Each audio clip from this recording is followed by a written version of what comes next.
Welcome back to another episode of the Boys on the Bench podcast. We are your host. I am DJ Riley, and alongside me, as always, is my brother Dalton Riley and lifelong friend Nathan Eastwood. So in this episode, we are actually going to be giving our top 10 picks for a Dynasty League. So it is only a rookie draft. We aren't looking at anybody else other than the rookies that were previously drafted in this 2023 draft. Again, just going 1 through 10. But before we get into that, Nathan, I didn't have anything special going on this weekend. So I know you did over here repping your UT gear. But what'd you do this weekend, bub? Oh, let me tell you what, boys. We went to Kansas City and we did our annual NASCAR trip this weekend. So you know how it is, dude. We're big, not only big UT fans, but we're big NASCAR fans. So didn't you go on one last weekend too? No. Where did you go last time? I thought you were also went to another NASCAR thing just recently. Last year we went to Texas. Oh, was I seeing an old video from last year or something that you sent us? Old video from last year. But yeah, this weekend we went to Kansas City and went over to Kansas Speedway and got a few autographs, and we got to go down pit road and look at all the cars and watch cars drive at 195 mile an hour around track. It was a good time. So how many laps, Nathan? How many laps do you think you make it before you wreck into the wall? For me? For you. How fast am I driving? 195 miles an hour. Lap 2 or 3, I'm sending that bitch right to the wall. All right. Anyways, enough about this. So again, like we said, in this episode, we are going to be talking about the top 10 players for a rookie dynasty league. Now with this, each three of us kind of went through our top 10 list, and then through that list, we found average draft positions. You may hear us refer to as an ADP. So we found the average draft position, and then that's how we rank these players 1 through 10. So only very few players actually ended up where some of us wanted them, but we took the average, and that's where they ended up. So first pick, since Nathan's repping the UT gear, I feel like he's got to get us started. So Nathan, go ahead and hit it for us. Yeah, so based on our ADP here in a dynasty draft, it's if you're sitting at the number 1 overall pick, without a doubt, hands down, and we all agreed on this, you have to take Bijan Robinson. I mean, he is he's going to be the best rookie running back in the NFL, and arguably he might be one of the best running backs in the NFL coming into his rookie season. He's that good. He has that potential, especially in an offense where the Atlanta Falcons have Desmond Ridder, and you're going to have to help him in the passing game, and you go out and you draft Bijan. So, I mean, if you're sitting there number 1 overall and you don't take Bijan Robinson, you probably don't need to be playing fantasy football. So, that's it. Just number 1 overall, you're drafting Bijan no matter what. Yeah, I think it was pretty unanimous. I think all of us did have Bijan here at number 1. And I think the biggest thing for me is obviously we knew what type of a stud he was at UT, but it's also the situation that he fell in. I know that Atlanta has Tyler Algier, but we know that Bijan coming in is going to be RB1. And that is a very run-first team. So he's going to get a ton of touches. I know that they have some offensive weapons, receiving weapons in Drake London and Kyle Pitts, but I still think that offense is going to be ran through the run, and currently that's through Bijan. So I think that the position that he fell, the team that he's on, it's got to be Bijan here, nothing else. No, absolutely right. I think Bijan's just consensus number 1. I think everyone in all of in the fantasy football realm, the entire world understands that Bijan is going to go number 1, and I don't think there's anyone else that should be above him. I think right after him, it's a slippery slope straight down for to the tier 2s of the rest of the rookie dynasty draft. So I think Bijan is clearly the clear-cut RB1 fantasy player number 1. So. Yeah. So anyways, let's go ahead and jump into pick number 2 here. I'll talk about this one. So I think we were pretty unanimous on this as well. We all went Anthony Richardson for the Colts. He is expected to be quarterback. We just saw that Indianapolis actually just released Nick Foles, which is clearing an even more clear path for Anthony Richardson here. So I do expect him to have a very good career. He's a decent O-line. I know that when you thought of Indianapolis, you thought of the O-line, that group that they had, but they're getting healthy. They're getting good. They have Jonathan Taylor. So the receiving core around Anthony Richardson is kind of a little skeptical, but again, I think I treat that this position is a little bit similar to Bijan. He went to one of the teams that were a little bit more complete in terms of quarterback, and when we're talking about dynasty rookie drafts, quarterbacks are so crucial to get because there are only so many good quarterbacks in the league. So then you seeing Anthony Richardson and the level of athlete that he is, seeing him go to the Indianapolis Colts is a little bit exciting. So I think we could all agree that him going there at number 2 is a solid pick. No, 100%. I think with Anthony Richardson going number 2, I think the reason many people are taking him at 2 is because of his high ceiling. I think he has the highest ceiling of everyone in the draft. I think that's why he's going so fast. But he could also be the biggest bust of all time. But I think with his measurables and his athletic, score that he put at the combine, I think everyone can see that this dude's just going to be an absolute just freak in the NFL. And I think that's wise because his ceiling is so high. That's the risk that people want to take in order to win their leagues. Yeah, no, I agree. I think it's a great pick, especially like DJ mentioned, in a dynasty league where quarterbacks are so crucial. It's one of my best picks I'd have to get for a quarterback in this draft just because of – I'm not saying that he's better than Bryce Young and C.J. Stroud. I'm just saying that team is so complete, and he's gonna be better than them because of how built that team is. And like you said, the offensive line's getting healthy. They got Jonathan Taylor. You don't really know about the wide receivers, but they do have Michael Pittman Jr. So, he has weapons. He has a solid offensive line. He has a good defense. They've lacked that quarterback talent. So I like it here at 2. I like him with the Colts. He, like you said, Dalton, he's got the athleticism, he's got the ability, and he's going to do great things there. I'm excited to see what he does in this upcoming season.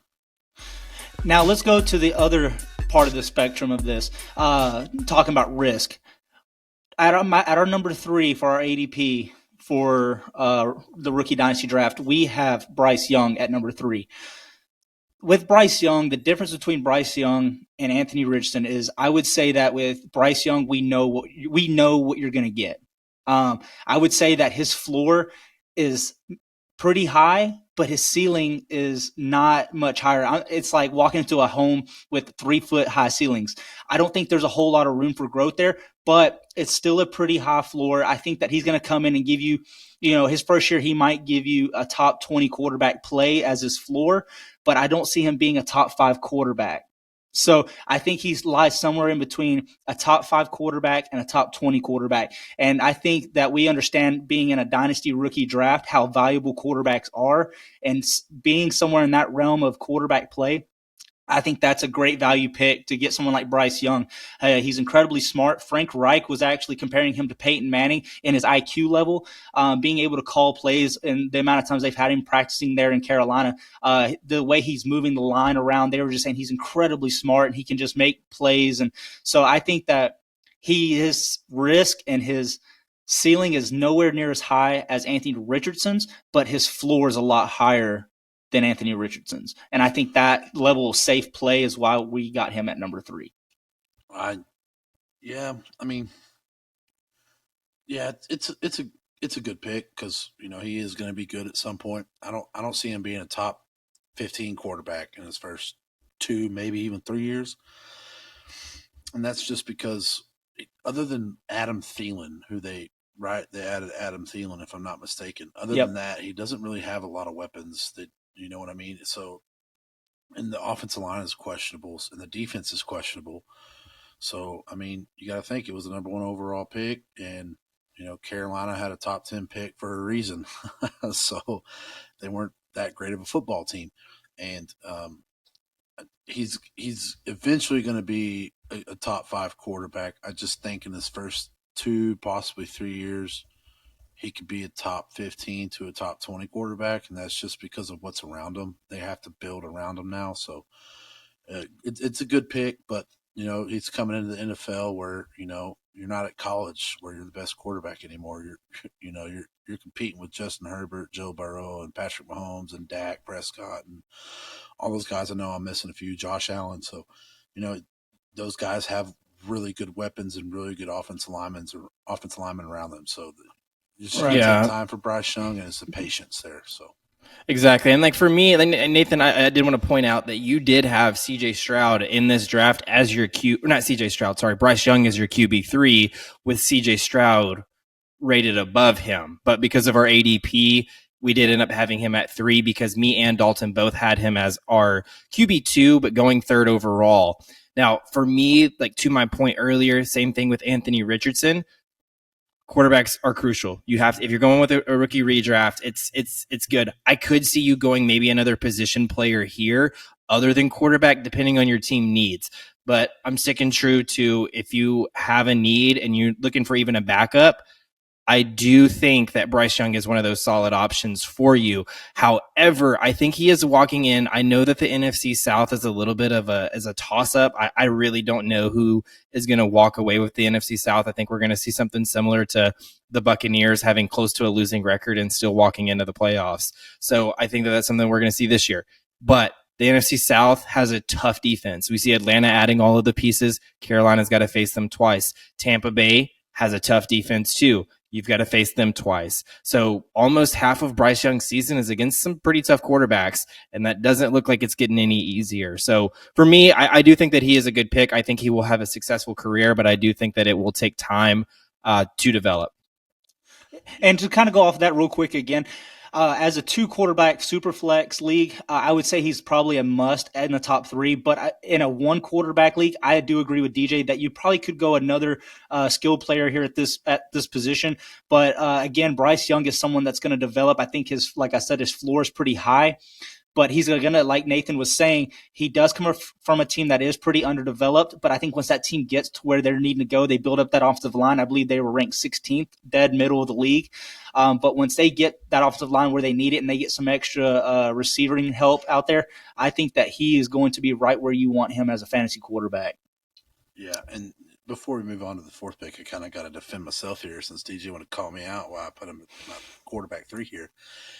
And that's just because I feel like C.J. Stroud has better weapons in Houston with the Noah Brown ad, the Dalton Schultz ad, and then John Mechie coming back. I just think he has a better wide receivers and a better, weapons on the outside to get the ball to, in my opinion. I'm going to disagree with Dalton. I don't think Bryce Young's a super flex spot. I just don't think he's going to be that great coming in just because of the team around him. But, you got to build around him. So you got to start somewhere.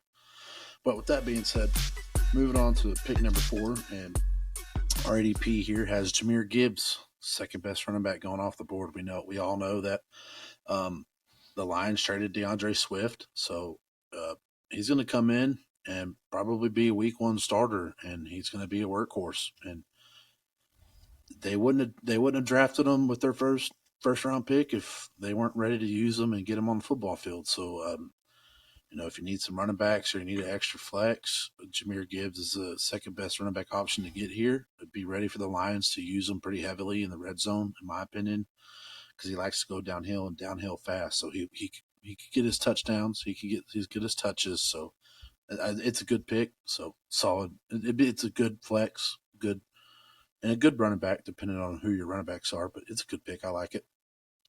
Yeah, with Jahmyr Gibbs, I think that he's going to be another safe pick, especially for PPR leagues. I think he's going to come in, and I was actually talking to DJ about this earlier today. I can see Jahmyr Gibbs coming in, his floor being easily 6 receptions in most games, but I think his ceiling could be 10+ receptions in a game. That you're not going to see that every game. But I think that could easily be his ceiling, 10+ receptions. I think he's going to get a lot of looks from Jared Goff. So you think they're going to use him like an Alvin Kamara, kind of like the Saints did then? Yeah, and I think that was his comparison, I believe it or not. I think they're going to use him a lot like him. The only difference is, and I've seen this out there from other sources, Alvin Kamara, I believe, comes in at 208 pounds, just sub 210, but Jahmyr Gibbs comes in under 200 pounds, just slightly. I think it's like 198 pounds or something like that. So he's like 10 pounds sub Alvin Kamara. But one thing that was interesting is I don't think this year is going to be a huge Jahmyr Gibbs year. I think they're going to rely heavily still. It's going to be, I think it could be like a 60-40 David Montgomery to Jahmyr Gibbs. I think they could use Jahmyr Gibbs in a slot utility type player, but I think year 2 over the offseason, if Jahmyr Gibbs can add a little size, I think he's the same height as Alvin Kamara, but if he can add about 10 or 15 pounds, this dude could be a 3-down back for them and end up being their RB1. And I think that is a good person to invest in for rookie dynasty leagues. I agree. I mean, I think he's a solid pick here. I had him going 5th overall, but I mean, one spot up at 4th. I think he's going to contribute. I don't think that the Lions would have invested a 12th overall pick in someone that they don't really intend on using. We saw how explosive he was at Alabama, either at the running back position, and we saw him also getting thrown in there at the slot. So he has wide receiver experience. We know he's good with his hands. So I could see them doing that as well. But the one thing that does scare me with him is just I feel like the Detroit Lions are just, I mean, you never know who's going to go off. I think Amon-Ra St. Brown he was probably the most consistent, but I was a fantasy owner of DeAndre Swift. I never knew what was going to happen. I really had no idea from week to week, and that was so infuriating. I mean, sure, but you could easily tell that they were leaning more towards of a Jamal Williams offense, and that is something that worries me. Yeah, and it's something that worries me because we did see them. Yeah, I mean, we did see them pick up David Montgomery, so I'd be wrong to say it doesn't worry me. Now, I think it's like to Dalton saying though, maybe this year is something that we should be maybe a little bit skeptical about, see how he's used, but I do think it is worth a 4, 5, 6 overall pick. If you're in there, I would feel safe about getting that in a rookie draft. So guys, if he's slipping to 7, you got to take him. That's a great investment. He's gonna come around fast. Give him 1 year. I think 1 year he's gonna produce. He's gonna be a great flex for you. Year 2, he could be a huge investment. And one thing I wanted to say too that we had brought up earlier today. One thing when those who are skeptical about Jahmyr Gibbs, remember this: the Lions sacrificed a lot to take him where they did. They have a lot of pressure on them to use him and to turn him into who they believe he is going to be for them. So, being said that, I think he's gonna get his touches. He has to. Now, unlike someone like Will Levis, who we all thought was going to go top 10, everybody thought he was going to go within the top 10 of the NFL draft. The fact that he slipped to early round 2, I think that takes a lot of pressure off someone like that on the other side of the spectrum, where if he doesn't produce year 1, there's no pressure for the Titans just to release him and move on because he wasn't taken early. If you take a quarterback early, top 10 pick, you have to give the man at least 3 years to produce. Otherwise, it's going to look a huge failure, right? Where'd they take him, 12? They took him 12, yes. What was the percentage you were telling me on the phone that he was going to be there at 18? 90, greater than 99. Greater than 99% chance he'd be there at 18. So the Lions must know something that we don't know about Jahmyr Gibbs. And, he could potentially be your 2 or 3, just depending on who's your quarterback and what you have on your team. You know what I mean? So, but it's a good pick. And like Dalton said, he's going to get his touches because the Lions need to prove why they traded away Bijan Robinson. You have to. The Lions fans, they want to know what's up. They want to know why you did it, because if he doesn't produce and turn into what he's supposed to be at that draft pick, why didn't we just take him later? Why didn't we just take someone else? Or take Bijan at 6. Like you said, the Lions want Bijan at 6, yeah. If you're going to trade back at 12 and you already know you're getting a running back, show me why we got Gibbs and why we didn't get Bijan at 6. So I fully expect Jahmyr Gibbs to get a lot of touches this season. So someone that I think that he would have a similar season to, especially his at least maybe rookie year, but that would be a Travis Etienne. I think that we could, for me, I would say that they have similar games. I know that Travis Etienne had the Liz Frank injury his rookie season that knocked him out. I'm not saying that that's something that's going to happen to Jahmyr Gibbs, but if we look at Travis Etienne's first actual year within the NFL, which was last year, he was the 17th overall running back, and he's a solid player. So I think that is a good pick, especially getting that out of a rookie. You'd be dumb, absolutely dumb not to take him. So I think you take him with the hopes that he kind of has those Travis Etienne numbers his rookie season, and then hopefully we can kind of build upon that. The Lions see his potential, and then they move on with him. But Moving on to our next pick, the 5th overall pick in this draft, our ADP had Quentin Johnston. So wide receiver out of TCU, found himself the number 21 overall pick, going with the Los Angeles Chargers. So I really like him. I know, Nathan, you had him as your wide receiver 1. For me, I had him as my wide receiver 2. Dalton, I think you had him also as your, I think you had him as your wide receiver 3 here. Yeah, so, he was wide receiver 3. Yeah. So, I mean, we were kind of all over the board. I do like the pick, though, because of how much of a pass happy offense that is. So, especially this being a redraft league, I think that Austin Eckler takes a lot of those targets from him. So his target share, his rookie season, may not be there. But we saw kind of some fluff come up with Austin Eckler this offseason, and he was able to kind of go out and talk to other teams about a potential trade. So Austin Eckler in the near future could find his way out of LA, meaning that target share is going to have to open up for somebody. Keenan Allen also probably going to retire soon or leave. So his target share is bound to increase in the near future. And that's the upside that I like. Going into this year, it looks like Eckler's returning. Keenan Allen is returning. So I don't know what his rookie season looks like, but I think that you draft him at the 5 position with the upside in 2 to 3 years. And what I'm going to go ahead and jump in here. I did have him as my wide receiver number 1, and I'll tell you why. And damn y'all for making me do this, because there are some people drafted in front of me in our Dynasty League. So damn y'all, first off. But I'm going to go ahead and tell our listeners why, because our listeners are more important than our Dynasty League. But it hurts to say this. Quentin Johnston is the number 1 wide receiver that needs to be off the board in any Dynasty League. And I'll tell you why. When you think about Chargers wide receivers, what do you think of? Injuries. Injuries, injuries, injuries. Keenan Allen has been hurt almost every year Mike Williams has been in the league. And every year Mike Williams has been in the league, he's been hurt. So Chargers fans are like, oh, we got 2 great wide receivers. Why are we drafting another one? That is why. And Quentin Johnston is an absolute stud.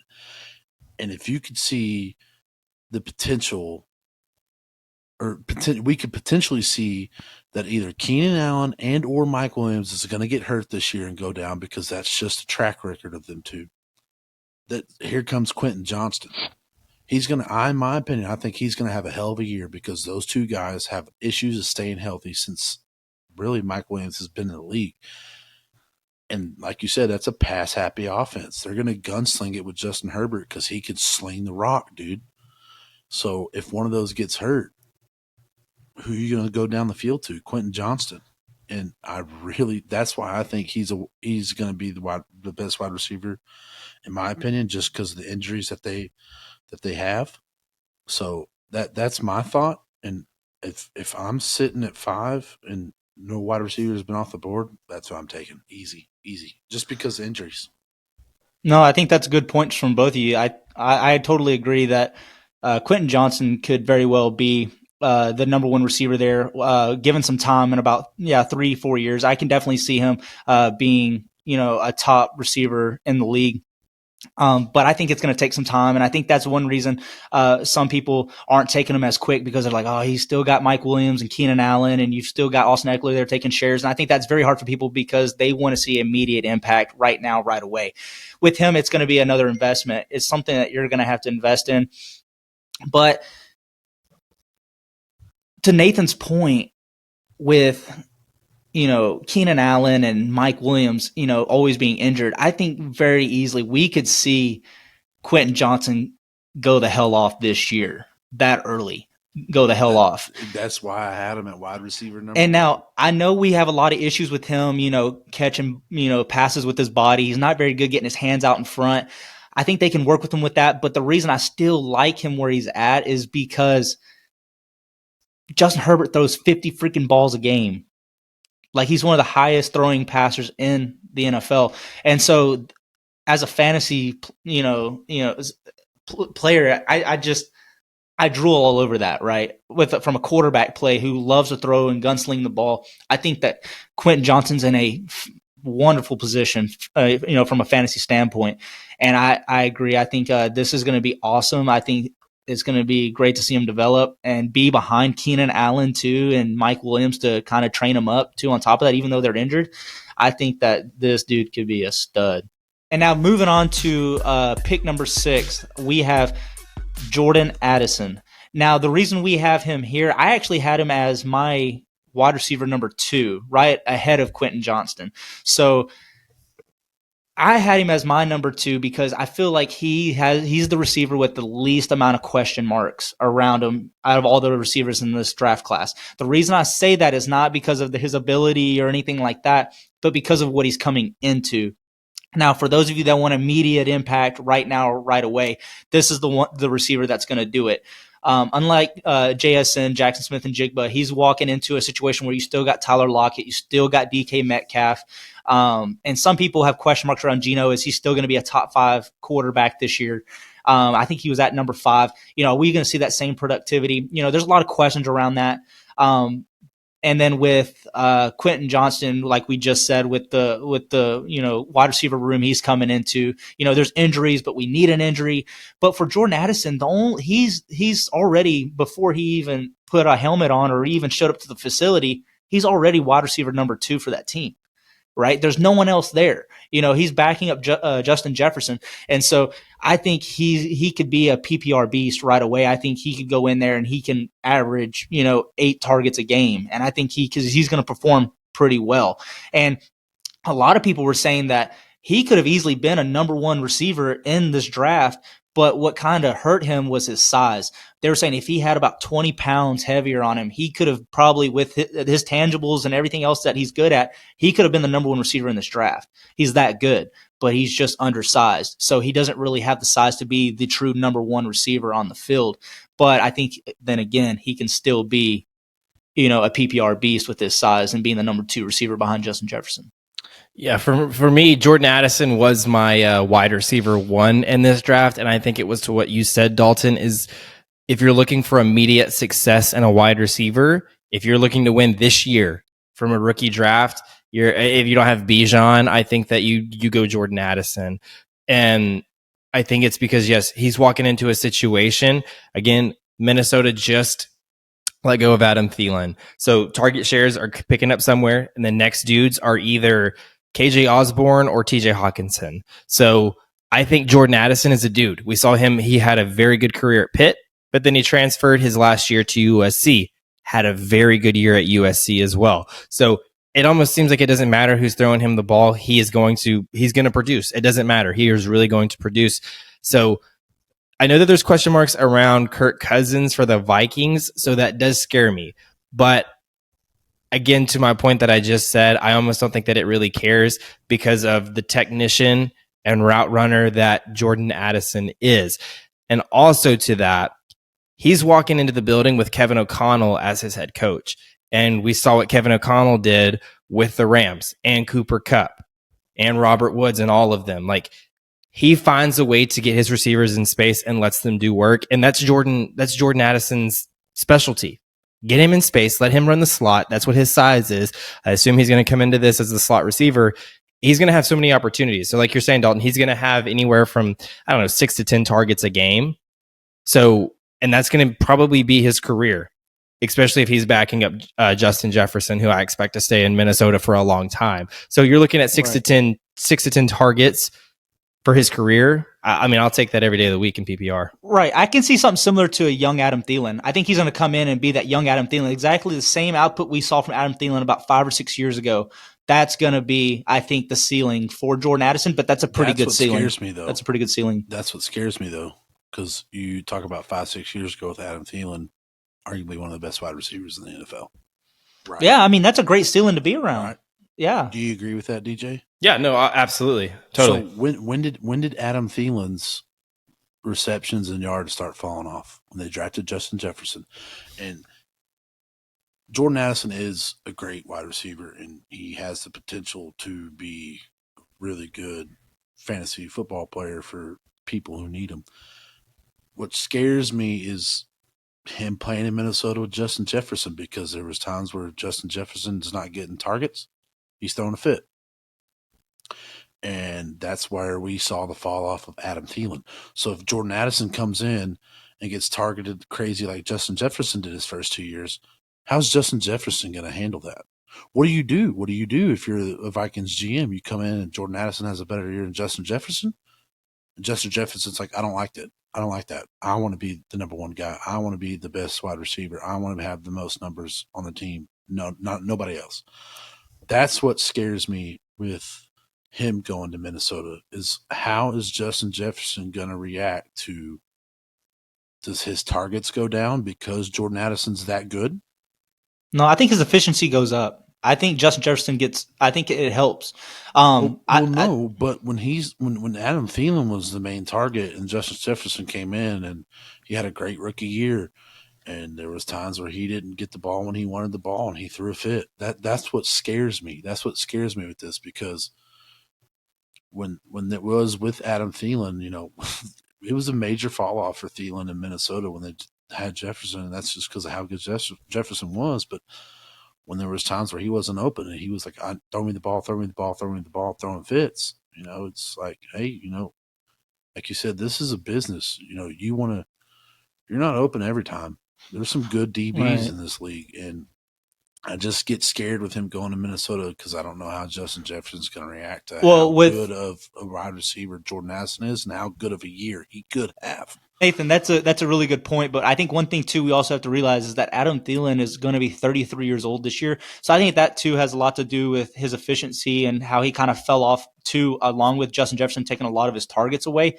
But I think bringing in a younger receiver like Jordan Addison, who's also, I think, going to resemble that younger Adam Thielen type play, I think – yeah, I think it'll be I'm curious to see how that how Justin Jefferson will kind of play those waters. But at the same time, I think it still helps his efficiency because without someone like Jordan Addison or a young Adam Thielen, I think that he's going to get a lot of looks from defensive players. And I think that could hurt his gameplay. So I think bringing Jordan Addison, I think he could help too. But I think Jordan Addison's, I think his ceiling is a young Adam Thielen, which is about 10 targets a game. It could be. Well, so we all make good points there, but we can't really argue with the ADP. The ADP has Jordan Addison at number 6, so get him at 6, boys. Get him at 6. Moving on, the ADP has at number 7. You should be taking CJ Stroud, and I like this pick. Because, like Dalton said, in the Superflex League, if you're running 2 quarterbacks, CJ Stroud, other than Anthony Richardson, CJ Stroud doesn't have the greatest offensive line or the greatest team built around him, but the weapons are there. Dalton Schultz has proved in Dallas that he can be an efficient tight end if he can stay healthy.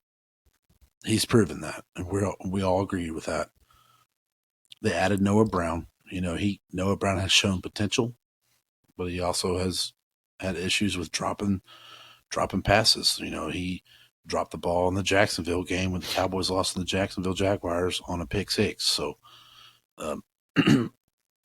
the potential's there. He's got John Mechie. So I like CJ Stroud at 7 with the Superflex spot because the weapons could potentially be there, and we don't know how John Mechie's going to do because he's thankfully recovered from cancer. Thank the Lord on that, and healthy, and looking forward to officially playing his rookie season. So it's there. He's got a good weapon and a good tight end, and I like the pick there at 7. I think it's a good Superflex spot or quarterback spot. So. Yeah, no, I think it's good. I think so. For me, I had him going at 8. For me, he's constantly dropping like every week. I swear, I feel like every week I look at this new draft that we're doing for ADPs. I feel like every week he just drops. But the only reason I say that too is I don't know if I necessarily agree with Nathan with the wide receivers. I think he does have a good wide receiving crew, and I think they're studs. I just don't think any of them are pure, alpha males, wide receiver 1 type players. I think none of them. I think the tallest receiver is Robert Woods at 6 foot. So I think, and he's also 31 years old. So he's a lot older, but speed, dude.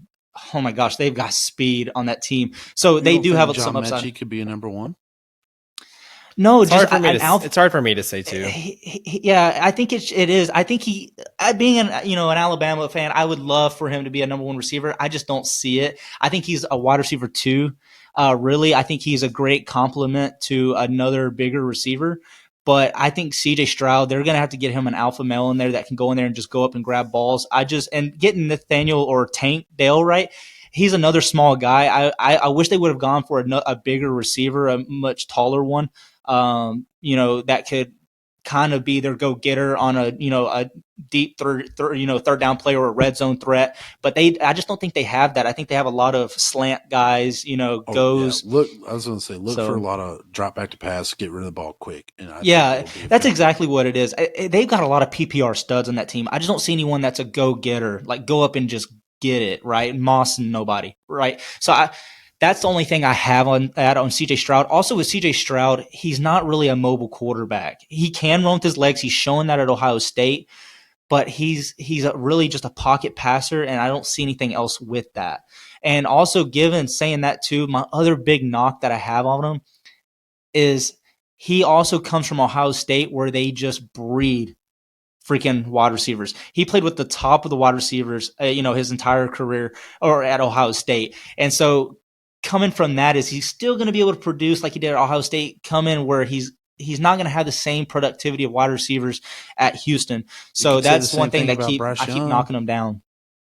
Well, and that's true. I mean, that's a valid point, Nathan. But then again, the reason why I have Bryce Young so high is because of his playmaking abilities, his mobility, his ability to just do things that, most quarterbacks can't. Don't lie to our listeners. It's because you're biased. A little bit. I'm not gonna lie. For me, the recency bias is I have recency bias because of the Houston Texans.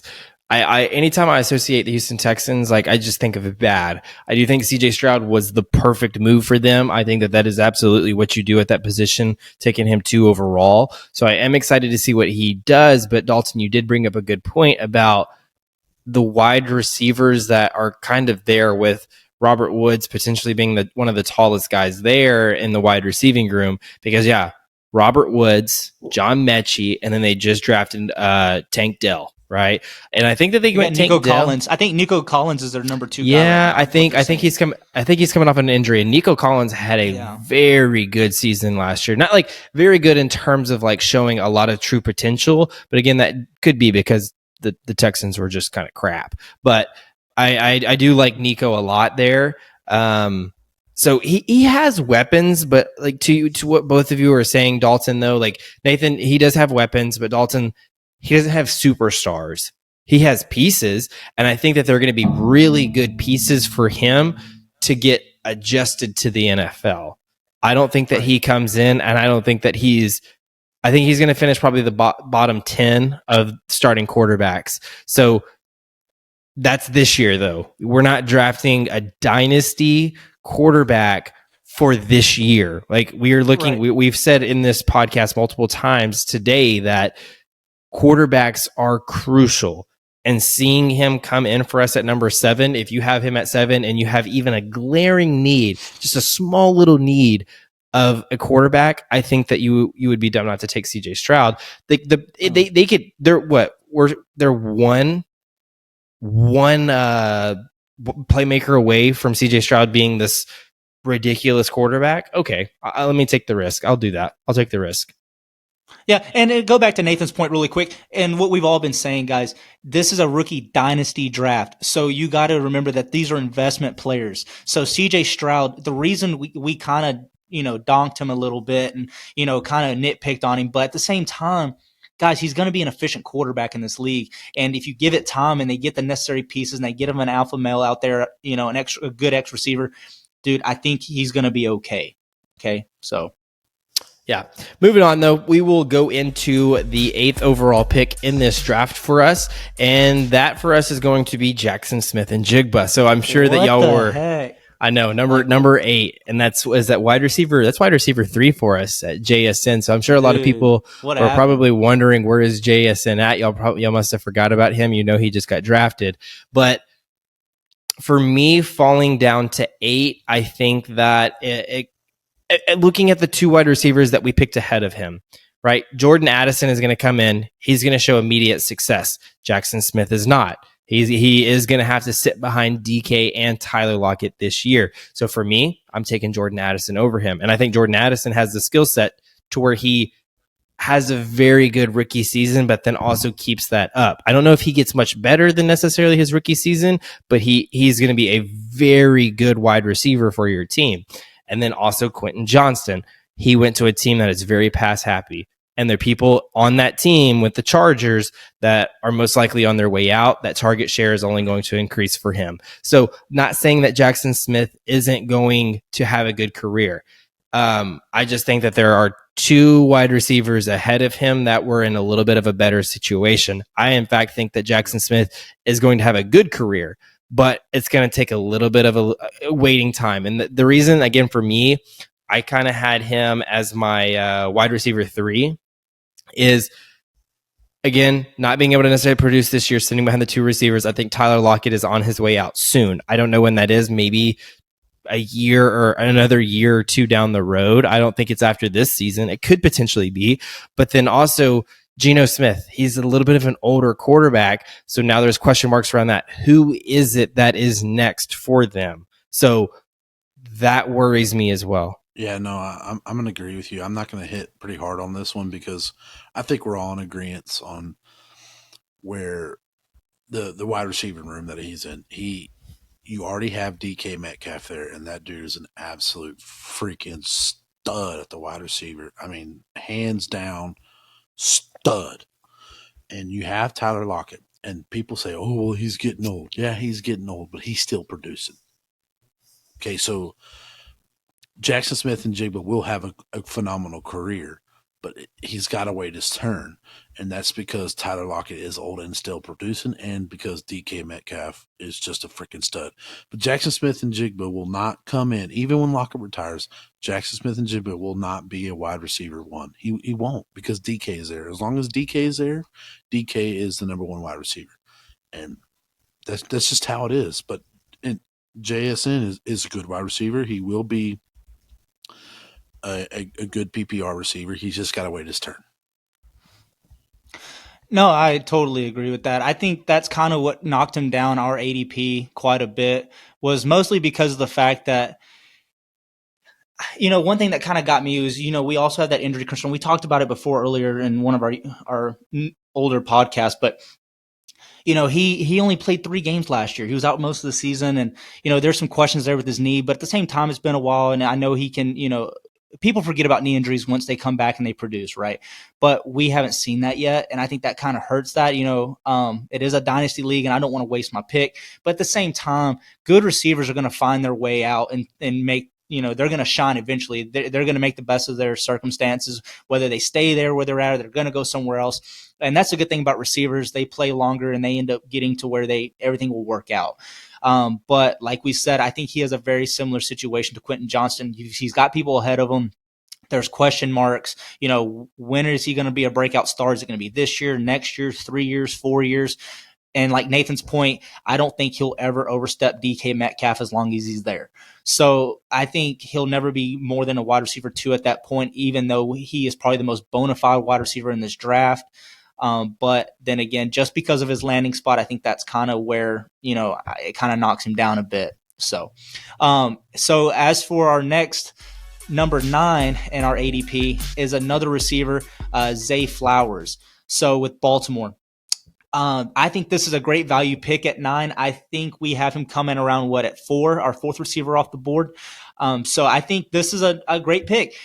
Now, a lot of people may have question marks because Baltimore was one of the highest rushing percentage teams in the NFL. So people were like, why would I go with a receiver? Didn't we just see what happened with Duvernay? Didn't we just see what happened? Like they're going to be extremely high one week and extremely low the next. So there's like nowhere in the middle. There's no consistency. The only thing I have to say against that is Todd Monken. This guy is coming from Georgia. In his last 4 years, he's ranked twice. He's ranked twice in the top 5 and highest passing percentages in college football. The last 4 years, he's ranked twice in top 5. I think he's going to come into Baltimore, and he's going to bring a lot of the passing game. And I think that this is where Zay Flowers is going to shine. Also, Zay Flowers is I just love his attitude coming in. He says, I can do it all. I love from a fantasy standpoint when a receiver or any player is saying that, dude, I'm all over it, right? So I have high hopes for Zay Flowers. I think it's a good pick here. He is my wide receiver 4, but good value. For me, I do agree with you. I think Todd Monken coming in, he's going to change a little bit of that offense, but with the way that offense is structured, you'd be dumb not to be run first. So I think that Todd Monken does have to have a little bit of an ego check coming in and realizing the team that he has and being a good football coach. That's what you do have to realize is getting the most out of the current team that you have and not just sticking true to what you've done in the past. So I don't want to say that he's going to come in and completely change that offense. So for me, like Dalton, you said earlier, Zay Flowers is wide receiver 4 for us. But for me personally, I had Zay Flowers as wide receiver 5 with Jaden Reed going to Green Bay. I think that Jaden Reed going to Green Bay, he's going to be solid. I'm not going to talk too much about that. I know Nathan's shaking his head, and that's probably because I am a Packers fan. There is a little bit of a bias there, but Jaden Reed is a dude. I'm not going to talk about that. We're going to stick to Zay Flowers. So with him, and as to what Dalton's saying and kind of what I was leaning into, is I think that Baltimore is that run first offense. But I'd be dumb not to say that Zay Flowers coming in, he is not their most explosive wide receiver. I know that they just signed OBJ. I don't care. Zay Flowers is their most explosive wide receiver on that team. So his potential is through the roof. So right. He's a solid pick. I had him, Zay Jones and Jaden Reed very closely related for me in my draft. So I didn't put Zay Jones or Zay Flowers in my top 10, but he was the 11th pick for me. He would have been the 11th pick for me. I think he's a solid pick here, but I am a little worried about them not necessarily being a pass first offense. But again, I think every week with him is going to be a boom or a bust. Some weeks you are going to need that boom, but then other weeks you're going to have that bust with him. Right, and I think that's why he's our full receiver, right? But then again, I think he kind of resembles a little bit of a Steve Smith Sr. to me. I think he's going to be used more as a gadget, and I think he can kind of complement that run game too. I think he's small, but he plays big. So I think that although they will, that's a good point with Todd Monken. He's going to have kind of an ego check. I agree, but I think he can still come in, and I think they can be they're going to have a good mixture of run pass game plan. He's going to a good team. And Dalton mentioned that, why would I draft a wide receiver? They're highest percentage running offense in the league. I get that. But other than Mark Andrews, who do they have to throw the ball to? Devin Duvernay is a great flex, don't get me wrong. But he is a weapon that you can use in every aspect of the game. So, like DJ said, you went out and they got OBJ. Great. Who cares? The man did not play football last year. You don't know what it's going to be like, Who cares? Rashad Bateman, he's been in the league for 2 years now? Can't stay healthy. Yeah. So the only other person that Lamar Jackson's had to throw to is Devin Duvernay and Mark Andrews. And Devin Duvernay is not a deep ball threat unless he just runs right by you. And he's fast enough to, don't get me wrong. So this helps out Baltimore, and it also helps out Devin Duvernay. I like the pick here at 9 because – yeah, you have OBJ. We haven't seen him play in a year. Yeah, Rashad Bateman can't stay healthy. Okay, now you bring in Zay Flowers. It gives you another wide receiver that you could possibly throw to. And if those two guys were to get hurt, you still have Devin Duvernay and Mark Andrews, so you're not hurting. And you don't have to run as much. So I like the pick. He potentially, other than Quentin Johnson, could have a pretty good, solid rookie year and could be a boom all year if OBJ struggles with the knee problem and haven't been able to play football in a year and Bateman just constantly being hurt. But it's a good pick. It's interesting to see. Like you said, you're taking the gamble on what OBJ is going to do and Bateman and all that. So we'll see if week 1 OBJ and Bateman both get hurt, start making trades. Yeah, because he's going to have a hell of a year. Yeah, and I think to kind of sum up everything that we said, I think we can all agree that Zay Flowers, I think his floor and his ceiling is really going to rely on Lamar Jackson's arm. Like that's all we know, right? It's going to really rely on that arm, and if not, how much is he going to be involved in that run game? And from what I've heard, I think he could be utilized quite well. So, yeah. Now, with all that being said, moving forward to the 10th pick. And the ADP here at 10th pick has tight end Dalton Kincaid. And I really, really, really like this pick because people say that quarterbacks are super crucial in dynasty leagues. That is very true. Tight ends are super crucial in every freaking league. There is not but maybe 5 great tight ends in the NFL that consistently get you 10 to 15, maybe even 20 points per week. So the Buffalo Bills go out and they draft Dalton Kincaid to only another pass-happy offense with Josh Allen, who can just sling the rock. Look at Dalton Kincaid to possibly be like Travis Kelce. They're going to use him well. And I say that because Patrick Mahomes is a gunslinger just like Josh Allen. And they go out and they get this guy out of Utah. And if you don't have a great tight end and you're at the back end of your dynasty draft, take Dalton Kincaid because tight ends are crucial too because there's not a lot of great tight ends. So I just think that the offense that he's going into is typical, just like Patrick Mahomes, Josh Allen likes to throw the ball down the field, and it's another great weapon. And look what Dawson Knox had some good games here and there, but now you have a more consistent tight end, Dalton Kincaid, who's proven to catch any ball and what he can do with the run after the catch. So he can be a great asset this year. So I like the pick here late in the first round. Yeah, absolutely. Dalton Kincaid is going to be, I think he very well said, I think he could be the next Travis Kelce. I think that's kind of, I wouldn't think that anyone would really be compared to Travis Kelce. That's a generational talent. And, having receivers come around like that, is like once every decade. So saying that about Dalton Kincaid is very high hopes. But I think he really does have that potential, and I'm excited for it. I think Nathan, you and I both had him ranked as both of our number 10s.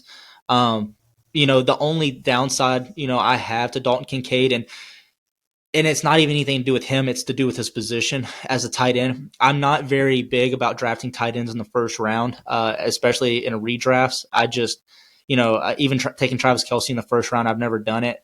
I know a lot of people will take him top 5, but for me, the problem with tight ends, it seems like it's just that one position. Like when you get him, their ceilings can only go so high, right? And then not only that, but when you feel like their productivity is falling, they're also one of the hardest positions to trade and get good value from. So I feel like that's my only biggest problem with Dalton Kincaid is if he doesn't produce, which I'm sure he will, is over a long term. If I would only take him if you're really needing a tight end. Otherwise, if you have good tight ends here at 10, I would wait. I would take somebody else because overall tight ends are just really hard ones to get, but they're also really hard to get rid of. So I think that's my biggest thing. But from a value point, he's going to be a beast in the NFL and from a fantasy standpoint. Long term is my problem. When was the tight end drafted in the first round? When was the last time a tight end was drafted in the first round? 4 overall by Kyle Pitts. Did you watch Dalton Kincaid this year? That dude is a stud. So for me, I mean, like you can see here, I didn't have him in my top 10 either. I think it's like to what Dalton was saying. I'm not really for taking a tight end in the first round, but our ADP does have him here, and I think that he is a solid option. He is going to a Bills offense, which again, I would say is a pretty pass-happy team. So he is going to have that target share coming his way. Now, he does have to compete with Dawson Knox. I don't think that he necessarily comes in and he is tight end number 1 for the Bills. So that does worry me, but I do say that he has the target potential of a Travis Kelce, which is very intriguing. One other thing that I was going to add it here was that I think if I'm not mistaken, the most common player that was in the championship amongst all fantasy teams last year was Travis Kelce, a tight end. And it's because of that gap, because it's Travis Kelce and then who? So Travis Kelce, I mean, hopefully Dalton Kincaid comes in and kind of closes that gap. And if he comes in and closes that gap, he is a solid player. So even if he gets semi-close, if he is tight end number 2, just because that gap is so wide, that is very, very interesting and someone that I think, like y'all are saying, is a guy worth taking if you have a tight end need. If you don't have a tight end need, I think that there are players here that you could potentially take at running back, at wide receiver. But if you have somewhat of a tight end need, I think you have to take him for sure. Absolutely. Hold on. And that's real quick. That's one thing I want our viewers to make sure they heard what you just said, which was a very good point.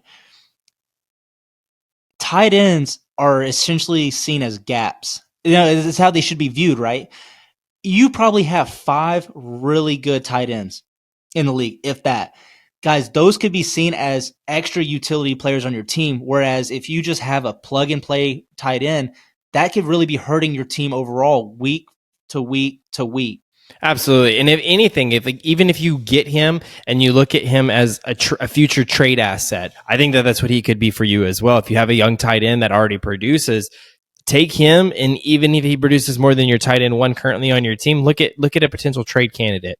But anyways, guys, that concludes our Dynasty Draft, our top 10 picks. So thank y'all so much for listening, but we are going to jump into the part of our show that is called Bench Banter. And as if you don't know, if this is your first time listening to our show, what Bench Banter is it is a trivia style game where Big Nate himself is going to quiz me and Dalton. We are working together as a team. It is only 3 questions this time. I know last episode we did 5. We're only going to do 3 questions this time, so it makes the odds even better. So anyways, we always love to know what y'all think the answers are, if y'all have any ideas. So after the show, go into the comments, say what you think the answers are. Pause the show, I don't know, whatever you want to do. But Nathan, go ahead, kick this off for us.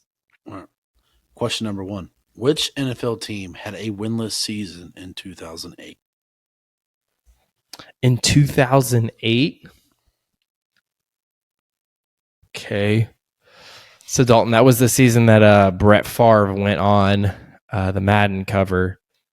So he was a Packer, and then he transitioned to a Jet. Just so you know, just a little bit of a... So the Madden curse for him would have been the next year. Yes, for the Jets, and it kind of was. Missed the playoffs barely. Actually, the 2008 cover was Vince Young. We covered But that. remember, it's a year behind. So 08 Madden cover is Vince Young. I know, but it's a year behind the 08 you're season. Favre was 07? No, Favre was the 09. Oh, 09. Yeah, so it's the 08. Yeah. It's based off of the 08 season. Yeah. Which is what we're talking about. For me, I feel like it has to be the Browns. That was a very long stretch where they were bad. Well, they sucked. At this point in time too, I want to say that the Miami Dolphins were really bad during this time too. Yeah, they didn't have a very huge fan base during that time. So the other team that I was thinking about was the Texans, but I don't think it was the Texans. So for me, we get 2 guesses. I'm gonna say the Browns. And I'm going to say the Dolphins.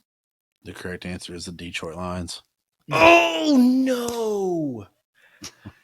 Dang it. All right. Question number 2. Question number 2. Which NFL team was the first Super Bowl winner to visit the White House? Holy cow. Yeah, I made this one hard. That's an interesting one. Holy crap. All right. Oh, wait. We didn't even ask for a hint in question 1. You got to give us a hint in this question. We get 2. Yeah. I'm just kidding, just 1. Can we double up? They're in the AFC. They're in the AFC. Can you give us another? Just shake your head, yes or no. Was it before or after? It'd have to have been before 2010. 2005. Was it before 2005? I don't know the year. I just know the team. Frick, man. Yeah. AFC. Had to have been the Patriots. Had to have been the Patriots, Dalton. That's my guess. Had to have been the Patriots with all the Super Bowls that Brady had won. I don't know if it had been in the 90s. I really don't know if it had been in the 90s. Could have been. But I'm saying it's the 2000s. That's my thought process. Dalton, you want to take a shot in the dark here? Dude, I don't even know. Think of an AFC team that has had a ton of success. For me, it's the Patriots. That hasn't. Who's had another? That's had a ton. Has had a good amount, not even a ton of success, but who has maybe went on a playoff run? Dude, I want to say that the Ravens, maybe with Joe Flacco. Yeah, that's good. Okay, for me, I'm saying the Patriots. Dalton. Oh, what about the Colts though? Lock one of them in. God dang it, dude. Dude, I'm going with my boy. I got 3 of his jerseys. I'm Peyton Manning. The correct Colts, answer baby. is the Pittsburgh Steelers. No. All right. Well, mathematically, we already lost, but I want question 3. Okay. Golly, dude. Which undefeated team did the Miami Dolphins beat to keep their undefeated season in 1985 intact? Man, you did. See, I was referring to them in the first question, but then I realized you said winless. Which winless team? I was like, but you also said 2008, and so I was you got to think 1980s. Both Okay. teams are undefeated. Who did the Dolphins beat to stay undefeated? Okay, and Dalton, look, this is my thought process. Typically, NFL history, if it's this is a Super Bowl or regular season? It was who they defeated in the regular season to keep their undefeated season intact in 1985. So if we look at recent NFL history, at least, they always play divisional opponents. So for the Dolphins, it's either the Patriots, the Bills, or the Jets. And I feel like it has to be, for me, I feel like it's got to be the Bills. In the 80s, the Bills were solid. I don't know if I just don't know if they. I don't know for if they me. I'm gonna have to, because the defense they've always had. I'm gonna have to say it's probably like Chicago. It had to be the Bears. But you think they would have played someone out of conference the last game of the year? It's the 80s. Well, I mean, you get 2 guesses, so I'm locking in the Bills. If you feel good about the Bears, but I don't know how defense has to. It's the last week of the season. Scheduling wise, they'd have to play someone in conference. Oh, you're right. But in the 80s, though. I mean, it is in the 80s. Nathan's probably just blowing smoke up our skirt too. Just trying to put thoughts in our head that don't belong. All right, I'm locking in though. I'm locking in the Bills. I feel like he's always gonna freaking throw in a Green Bay or a Broncos question for us somewhere. I'm gonna be pissed, but I'm saying the Bills. Dalton. Why not? I guess should I just DJ? What do you think? Green Bay or whatever the Bears? your thoughts. It's your thoughts. Green Bay or the Bears? Coin flip. I like the Broncos better than either of those two. You do, really? Hurry up, Dalton. Throw it out there. Dude, I'm gonna go. I swear to God, if it's the Broncos, all right, I'm gonna go with the Broncos then. The correct answer is the Bears. Shut the DJ. Why did you talk me out of it? DJ. Come on, dude. Stick to your gut. Come on. Stick to your gut, Dalton. The hint was in the question. The 80s. That's what I'm thinking. I was like, their defense is so good. But then you talked me out of it. It was like the divisional play, and I was like, why? I don't care who it was. Why? I don't know. Because I tell you right now, you know how many fans would be mad if it's like Bills and Bears last week of the season? I mean, I know it's the 80s, and they had to figure it out. Teams in the NFL. So dumb. Best 2 teams in the NFL. They're in different conferences. That's stupid. Of course, DJ and I lost again to the dealer this week, but one time we're going to beat him. And we're going to get this, okay? Yes. DJ screwed. Next time we've learned, go with your gut. Just go with your gut. Do what your gut says. Do what your gut says in this rookie dynasty draft this year. Amen. Lesson learned. Look at your team. The Bears.